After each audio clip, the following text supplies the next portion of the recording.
ఆర్థిక సమస్యలు అవన్నీ సానుకూలంగానే ఉన్నాయి. ఈ రెండు అంశాలపైన ముఖ్యమంత్రి గారితో మాట్లాడిన తర్వాత దాన్ని పరిష్కారం చేసుకుందామని అనుకుని మేము కూడా సానుకూలంగానే స్పందించాం. మంత్రి గారు కూడా సానుకూలంగా స్పందించారు. మళ్ళా ముఖ్యమంత్రి గారి దగ్గరికి వెళ్తే ఆ సమస్యకి ఒక పరిష్కారం.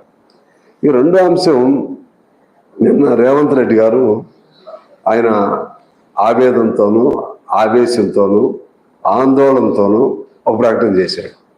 ఉద్యోగ సంఘాలు మేము సమ్మెకి వెళ్తామన్నప్పుడు దాన్ని నేను రేవంత్ రెడ్డి గారికి ఇచ్చే సలహా ఏంటంటే, నీకు బాధ ఉన్నది వాస్తవమే, నాకు కూడా కొన్ని పరిస్థితులు చూస్తున్నాను కాబట్టి ఈ బాధకి కారణమైనటువంటి వాళ్ళు ఎవరో వాళ్ళని అర్థమయ్యేట్టుగా ప్రజలకు చెప్పు.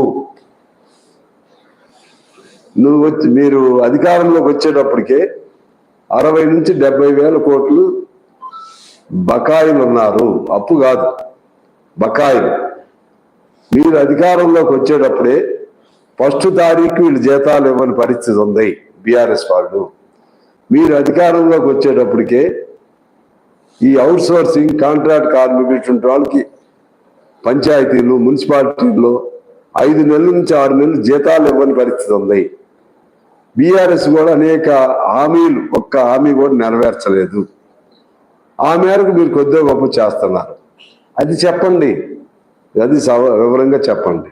ఇవాళ బీఆర్ఎస్ వాళ్ళు సందు దొరికిందే చాలని పరిపాలన చేత కాదు.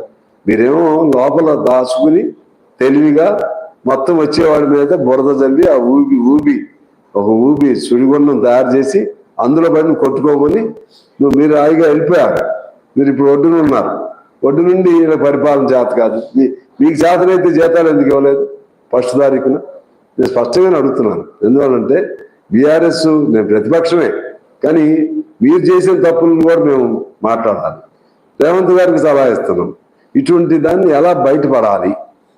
మీరు ఉన్నది వాస్తవం. డబ్బులు వేయి, అసలు డబ్బులు వేయంటే 3 లక్షల కోట్లు బడ్జెట్ వచ్చిందిగా అంట. అది తెలివితేటలు ఉండాలి. 3 లక్షల కోట్ల బడ్జెట్ వేరు, చేతిలో డబ్బులు ఉండటం వేరు. అప్పులు వేరు, ఆ బడ్జెట్ ప్రవేశపెట్టడం వేరు. బకాయిలు వేరు, బడ్జెట్ ప్రవేశపెట్టడం వేరు. అంటే ఆ బడ్జెట్ ప్రవేశపెట్టడం అంటే ఏంటది? పెట్టుబడి వ్యయం ఇటువంటి అన్ని కలిపి బడ్జెట్ పెడతారు. లేదనుకుంటే ఆ డబ్బులు దానికి బడ్జెట్ పెట్టకపోతే ఈ సెలవుని తీర్చవచ్చు. సంక్షేమం చేయాలి, అక్కడ అది చేయాలి. ఇవన్నీ ఈ బాకీలు ఇట్లా ఉన్నాయి.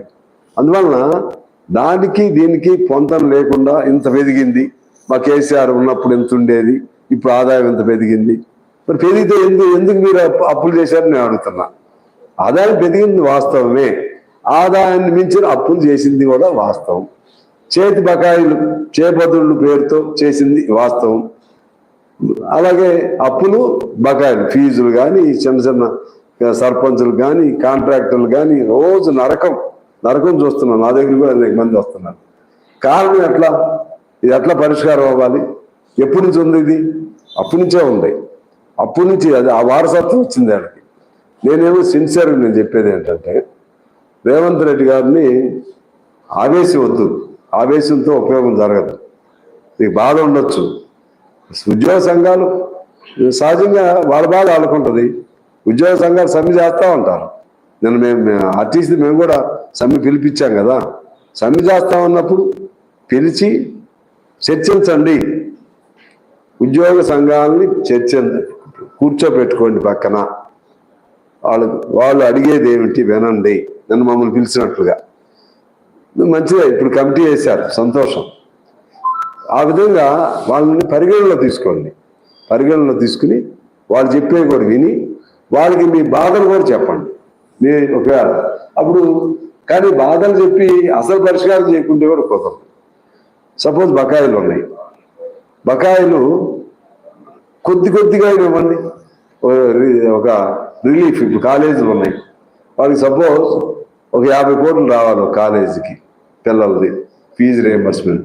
కానీ 5 కోట్లు మరి ₹1 అందరికీ అట్లా ఇవి కొద్దిగా ఏది అంటారే, ఎండాకాలం ఎడారిలో ఉండేవాడికి గుక్కెడు నీళ్లు దొరికినట్టుగా ఉంటుంది. అది ఆ విధంగా జాగ్రత్తగా చేసుకోవాల్సిన అవసరం ఉంది. ఇప్పుడు కూడా